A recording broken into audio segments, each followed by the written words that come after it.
Hello, welcome back to my channel, or welcome if you're new. My name is Laura, and today's video we're going to talk about all the books that I read in the month of April. April was a pretty good reading month for me. I'm going to do this a little bit differently this month. I'm going to talk about the books in order of most favorite that I read for the month to least favorite that I read for the month. I think my lowest rating though for the entire month was still a 3-star rating. So it was a pretty good reading month overall. Let's go ahead and get into it. In April, I read Cozy Mysteries for the first time, and one of those is my favorite book that I read, cozy or not, for the entire month of April, and that is Cheddar Off Dead by Karina Moss. This is such a cute, quintessential cozy mystery book. This was recommended to me by my friend Sonia from Sonia with an I. She actually came over and was hanging out with me because we found each other here on BookTube and realized that we live very close to each other, so we've hung out a couple of times, and I want to share a little clip that I took when she came over here to tell you why she really liked this book and recommended it. Here's Sonia. I wanted her to tell you about her recommendation. Oh, I just lost your place. You want chapter 2? Oh my god, I made her snort. Awesome. I wanted her to tell you why she recommended Cheddar Off Dead. Well, first of all, Cheddar Off Dead is written by Karina Moss, who is an absolute, just a sweet, sweet soul, but she also is an extremely talented author.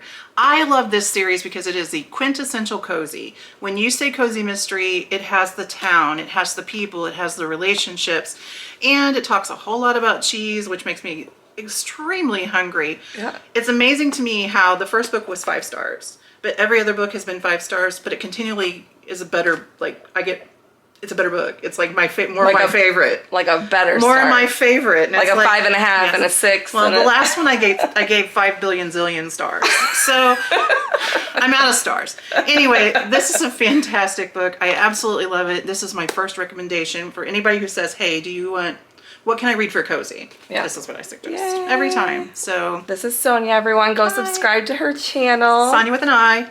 Thank you. And yeah, we're like neighbors, we realized. Yes. So you'll probably... We met on YouTube.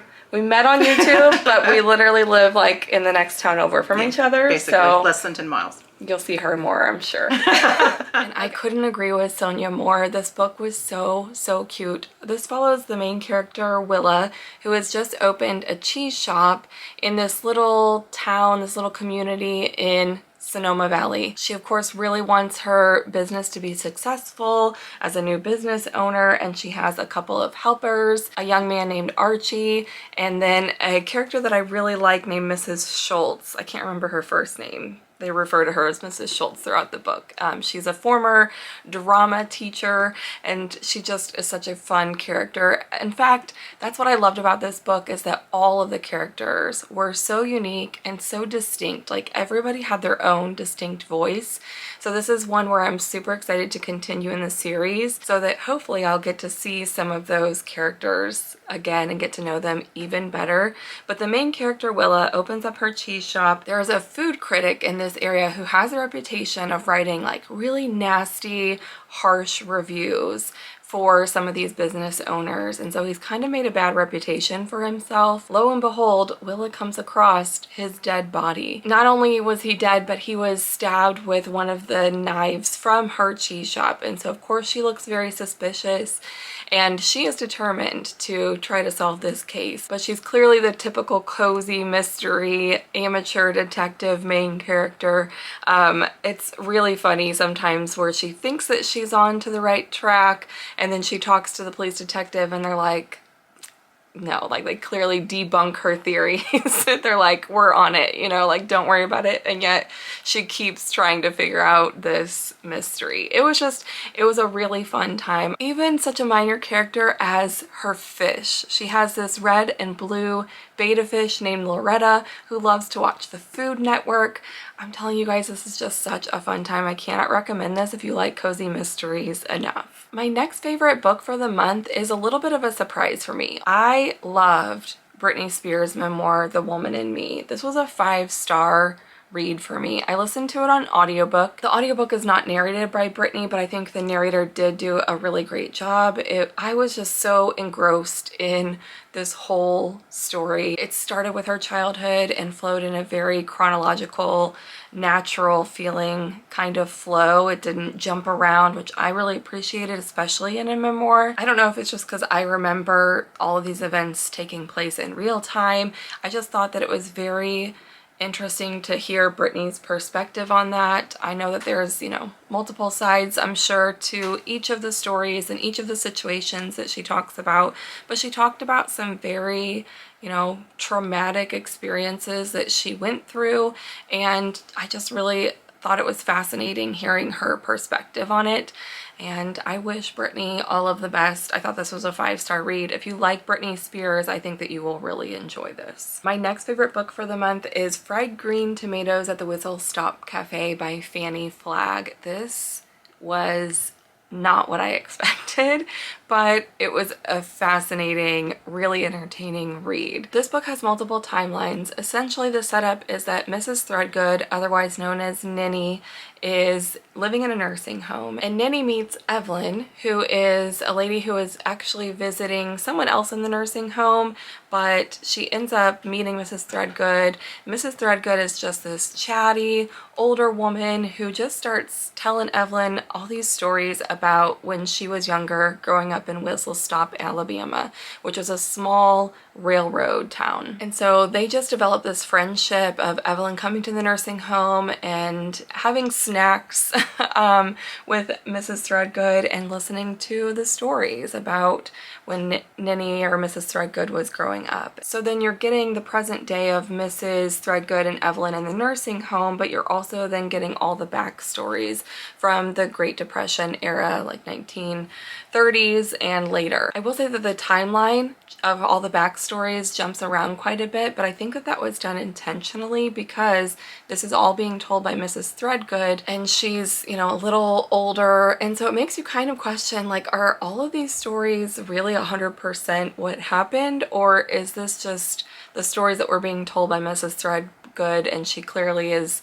having a little bit of, you know, dementia? So I kind of had a little bit of a question, like, are all these stories 100% legit? Because this was not what I was expecting. Like, the cover of this and the title, I don't know, I just thought like, oh, this is going to be a cute, cozy little read.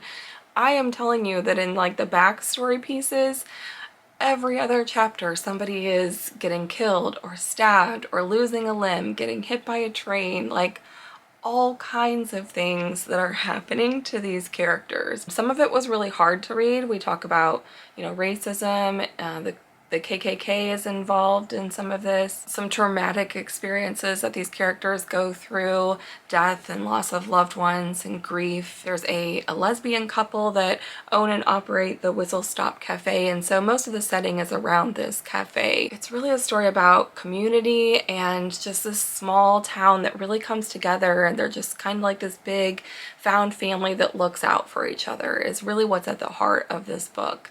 And I just loved it. Meanwhile, in the present day timeline, Evelyn is going through her own midlife crisis, and something in her starts to change, and I'll just leave it at that. But Evelyn becomes a little bit unhinged. It was just such a fun time, and I gave this a 4.5 stars. I will say that because of the jumpy timeline and because of how many characters we had to keep up with, I did get just a little bit lost at times. I'd be reading a chapter and I'd be like, wait, isn't that person already dead?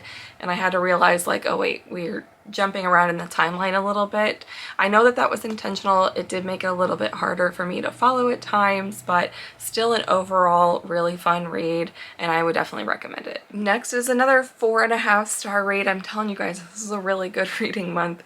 We have Buried in a Good Book by Tamara Berry. This is another cozy mystery. This was recommended to me by a couple different people, Keisha from A Book Like You and Tammy from Believe in Your Shelf. They both highly praised this cozy mystery, and it did not disappoint. This one follows Tess and her daughter Gertrude.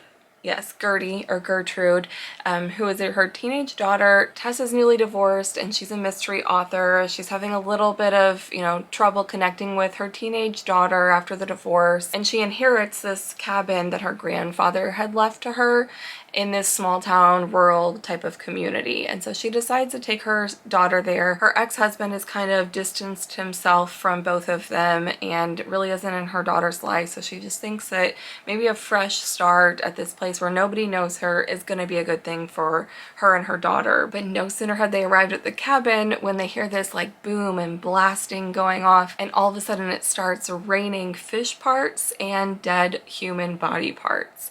And they're like, what is going on? So they end up getting wrapped up in this murder investigation. And of course, Tess is going to use her knowledge as a mystery writer and try to solve the mystery herself. I love the banter between the sheriff and Tess. I thought that was so cute and so fun to read. And I also really liked that Tess is not a perfect person. She has some flaws, and I like to see her character growth, and I thought that the relationship between her and her teenage daughter felt really real and genuine, and I liked the growth of that relationship that we saw as well. The side characters were all, again, really well written. The only reason this one wasn't a 5-star for me is there's one plot point, and if you've read this, you might know what I'm talking about, that just seemed like didn't really fit with the setting. I felt like it kind of came out of nowhere. I don't want to share too much, but if you've read this and you want to talk more about it, DM me on Instagram or email me or something like that, and we can chat more. But I don't want to give away that plot point, because if I say it, then it's going to be a pretty big spoiler. But I will say there is just one plot point that I was like, that seems like it kind of just came out of nowhere and didn't really fit with the rest of the cozy little setting. But other than that, I really enjoyed this one and would definitely recommend it, again, if you like cozy mysteries. I also want to say that I am pleasantly surprised by how much I enjoyed reading cozy mysteries. I thought, oh, if nothing else, this might just be a good little palate cleanser, but I thoroughly enjoyed the time that I spent reading these 2 books and will definitely be seeking out more, not just as a palate cleanser, but as like just the type of book that I really enjoy reading. So there's that. Who knew? Next on the list is Black Cake by Charmaine Wilkerson. This was a 4-star read for me. I kind of feel bad that I feel like this is more towards the bottom half than the top half of the books, because I did really enjoy this. Tough competition, I feel like this shouldn't really be at like such the bottom of the stack because it was a 4-star, but like I said, it was just a very good reading month for me. This is more of a like contemporary literary fiction, a little bit of a historical fiction mixed in there as well. This book has multiple timelines, multiple character points of view, but the present day timeline is 2 siblings, Benny and Byron,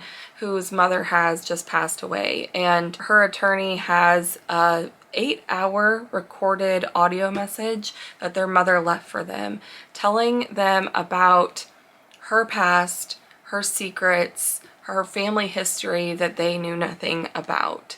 And I thought that part of it was so fascinating. The mother's backstory was my favorite part of this book. It was also really interesting hearing from so many different people's perspectives. We get both Benny and Byron's perspectives, we get the mother's perspective, we get some friends of the mother's perspectives, we get their father's perspective, we get the attorney's perspective.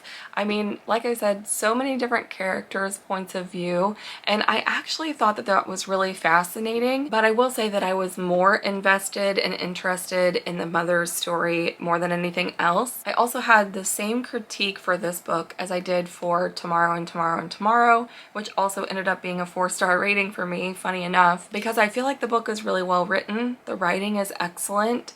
It was entertaining, but I will say that the book really addresses a lot of hard-hitting and social topics, to the point that I feel like that could have been pared down just a little bit and focused on some of the select few that are more important to the main storyline, and then it would have just hit a little harder and felt a little more successful in the topics that we're trying to address here, because we have everything from police brutality to family secrets to grief to racism to environmentalism, just so many different topics that we try to address. We have discrimination in the workplace.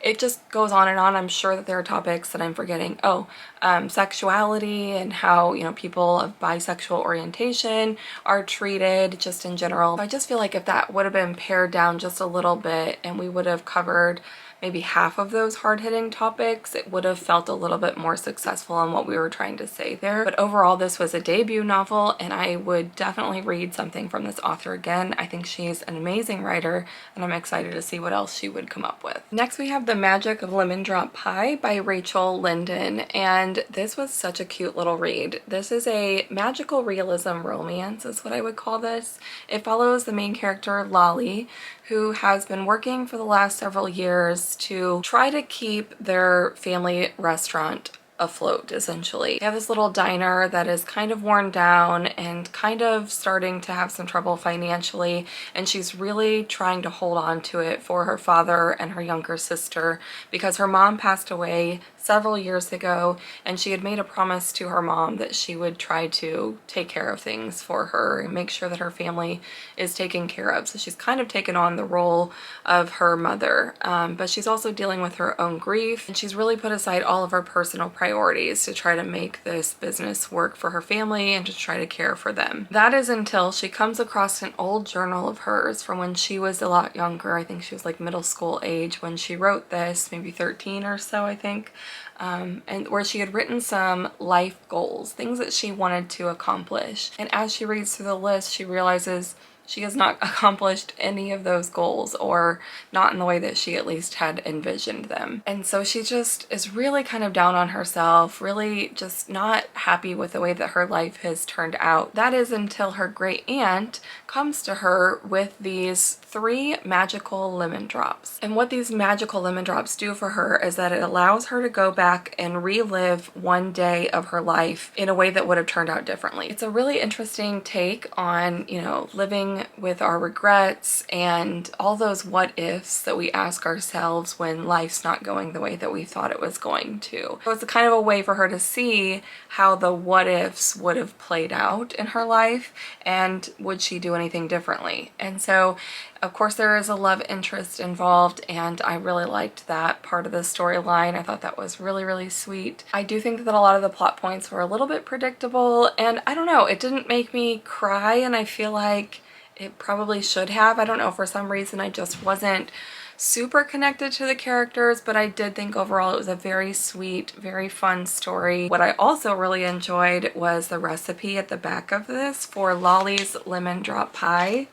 I made this recipe, you guys, and we ate that up. It is so good. Like, to the point that I want to write this recipe down before I return this book back to the library. That was a 10 out of 10 for sure, and the book is a 4-star read, so I would definitely recommend this if you like magical realism and or romance as well. Oh, we also made the fried chicken recipe that's in the back of Fried Green Tomatoes.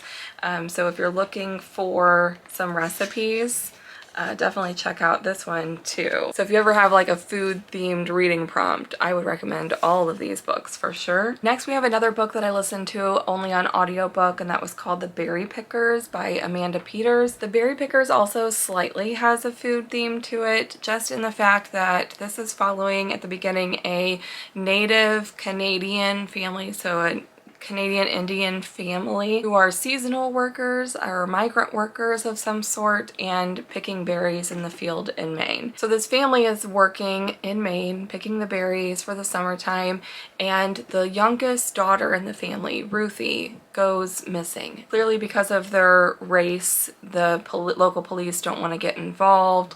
They say, you know, we're not getting involved in this, and so they're not really helpful. So they're not able to find Ruthie. They end up having to go back to Canada, and obviously the family is very upset about this. And then it switches in the second chapter to the perspective of Norma. And this really isn't a spoiler, because even from just the synopsis you read on this book, you can tell that this is clearly what's happening, but Norma is clearly Ruthie.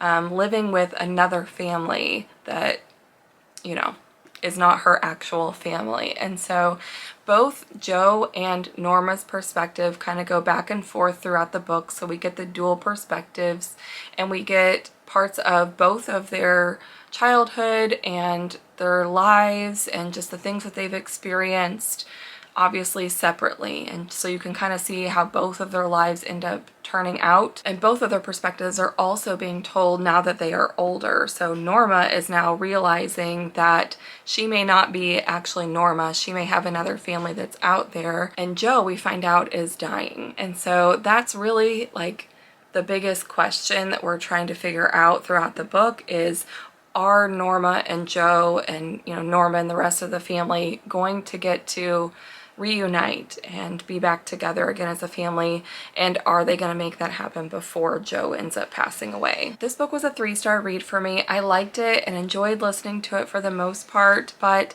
I will say that it just didn't feel like there was a lot of tension, a lot of build-up. There really wasn't like a lot of mystery to this. You kind of knew the direction that this was going from the very beginning, so you're really just listening to the history of both of these characters. Both Norma's upbringing and Joe's upbringing were clearly very different experiences, but both sad for different reasons. A lot of sad things happened to both of these characters, so I don't know, it just felt like a very like heavy type of book with very little, you know, reprieve. I do wish that Joe and Norma's lives had felt more connected somehow. Like we would have felt as readers that they had that sibling connection, that we could tell that they were from the same family. There was a little bit of that, but I just felt that there was more of that sense as a reader. I think that that would have made it more interesting. Instead, I just felt like very sad, very heavy, all the different things that were happening to both of the main characters.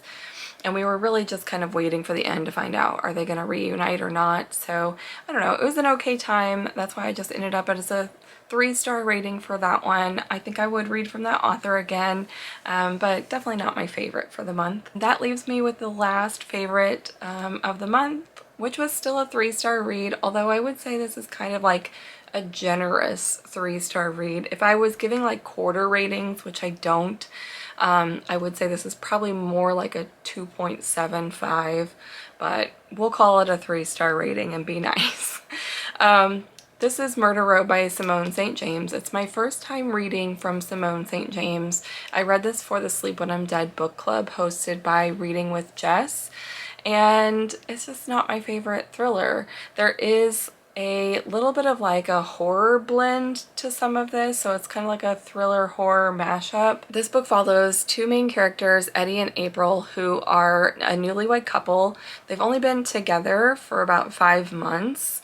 So it was a very quick wedding turnaround. They haven't known each other for a very long time. So I think Simone St. James actually did that relationship between Eddie and April, the married couple, very well. You get that sense, I think, of they're a very new couple, newly together, newly married, still kind of like figuring each other out, but they have enough of a connection that you can see why the relationship is there. The way that they treat each other, even though it's stress, like it's not a toxic relationship by any means. They're both very supportive, very loyal to each other, and I really appreciated that. So I think the relationship is probably my favorite part about this book.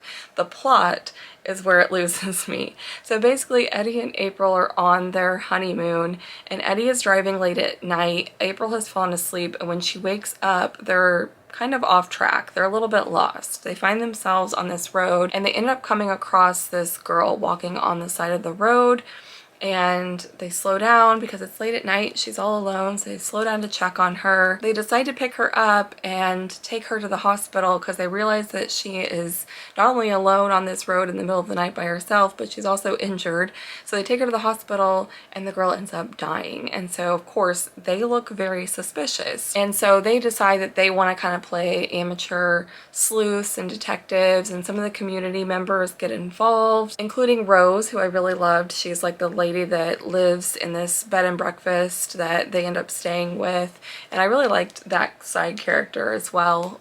So there were definitely elements of this book that I like. A lot of the plot points just felt really convenient. I was really intrigued at first. The first chapter of this was chilling, and funny enough, when I mentioned the word chilling, now I'm remembering another thing I did not like about this book is the repetitive use of descriptive words. This author really likes the words ice and cold and chill. I would say those are the author's favorite words to use, and it just felt really repetitive. I didn't see the need once we find out who the killer really is. It just felt like it was really contrived, and like, what was the point? I don't know. Didn't love the plot, but I did love some of the characters. So if this had been more of a character-driven story, I think this would have been a higher rating for me, maybe even like a 4-star rating. But I don't think we got as deep into the characters to warrant this being a more character-driven story. It did feel like a good mix of character-driven and plot-driven. I just didn't think that the plot was very strong, and so therefore I can't really give it a very high rating personally. But I will say that I know people in our book discussion that gave this like 4 or 5-star ratings and really did enjoy it. So if this sounds interesting to you, or you know you like this author, I would definitely say pick it up and read it and give it a try. Everybody has their own tastes and preferences. It's definitely not my favorite thriller though. That will wrap up everything that I read for the month of April. I hope that you guys enjoyed this. Thank you so much for watching. Give the video a thumbs up if you did enjoy this, and subscribe if you want to see more from me. Thanks for watching. Bye-bye.